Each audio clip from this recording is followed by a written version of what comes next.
بسم اللہ الرحمن الرحیم۔ حضرت ابن عباس رضی اللہ عنہما سے روایت ہے، انہوں نے فرمایا کہ ابو سعید خدری رضی اللہ عنہ کی خدمت میں جاؤ اور ان کی احادیث سنو۔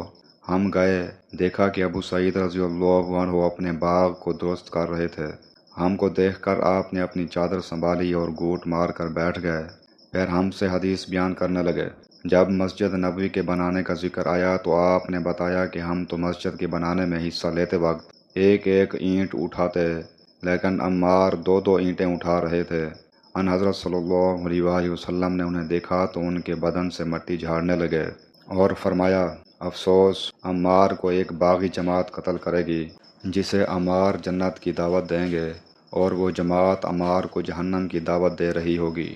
ابو سعید خدری رضی اللہ عنہ نے بیان کیا کہ حضرت عمار رضی اللہ عنہ کہتے تھے کہ میں فتنوں سے خدا کی پناہ مانگتا ہوں۔ صحیح بخاری حدیث نمبر 447۔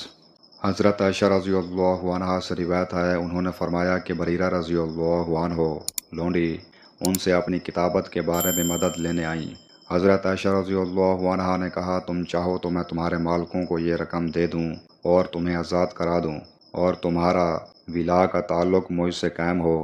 اور بریرہ کے آقاؤں نے کہا عائشہ رضی اللہ عنہا سے کہ اگر آپ چاہیں تو جو قیمت باقی رہ گئی ہے وہ دے دیں اور ولا کا تعلق ہم سے قائم رہے گا۔ رسول اللہ صلی اللہ علیہ وسلم جب تشریف لائے تو میں نے آپ سے اس امر کا ذکر کیا۔ آپ نے فرمایا کہ تم بریرہ کو خرید کر آزاد کرو، اور ولا کا تعلق تو اسی کو حاصل ہو سکتا ہے جو آزاد کرائے۔ پھر رسول اللہ صلی اللہ علیہ وسلم ممبر پر تشریف لائے۔ سفیان نے اس حدیث کو بیان کرتے ہوئے ایک مرتبہ یوں کہا کہ پھر رسول اللہ صلی اللہ علیہ وسلم ممبر پر چڑھے اور فرمایا، ان لوگوں کا کیا حال ہوگا جو ایسی شرائط کرتے ہیں جن کا تعلق کتاب اللہ سے نہیں ہے۔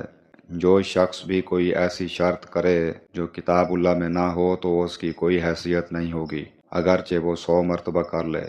صحیح بخاری حدیث نمبر 456۔ عبداللہ بن کعب بن مالک اپنے باپ کعب بن مالک سے روایت کرتے ہیں کہ انہوں نے مسجد نبوی میں عبداللہ ابن ابی حضرت سے اپنے قرض کا تقاضا کیا، اور دونوں کی گفتگو بلند آوازوں سے ہونے لگی، یہاں تک کہ رسول اللہ صلی اللہ علیہ وسلم نے بھی اپنے حجرے سے سن لیا۔ آپ پردہ ہٹا کر باہر تشریف لائے اور پکارا، کعب۔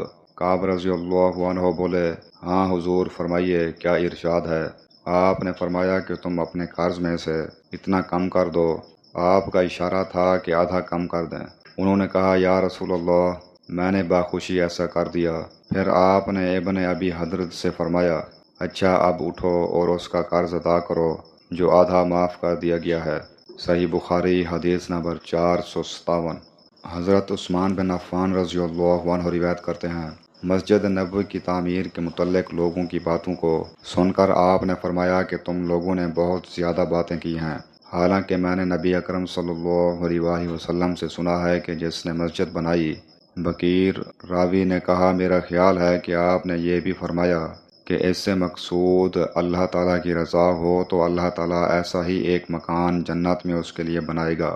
صحیح بخاری حدیث نمبر 450۔